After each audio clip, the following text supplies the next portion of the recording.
তীরের কাছের একটি সামরিক ঘাঁটির বাইরে বসতি স্থাপনকারীদের দাঙ্গার পর এই ঘটনা ঘটে। এরপর রাতভর বহু মিলিয়ন শেকেলের নিরাপত্তা স্থাপনাটিতে তাণ্ডব চালায় ইহুদি বসতি স্থাপনকারীরা।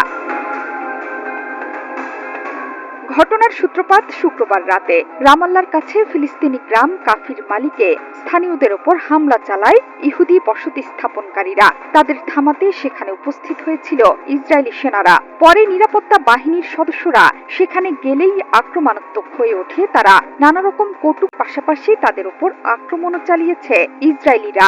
এ সময় নিরাপত্তা বাহিনীর গাড়িও ভাঙচুর করে উত্তেজিত ইহুদি জনতা।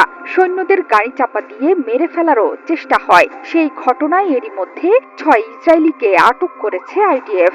সপ্তাহের শুরুতেই সেখানে এক ফিলিস্তিনি কিশোরকে গুলি করে হত্যা করে ইসরায়েলি বাহিনী। হামলাকারী ইহুদিদের বিরুদ্ধে তদন্তের নির্দেশ দিয়েছেন ইসরায়েলি প্রধানমন্ত্রী বেনিয়ামিন নেতানিয়াহু।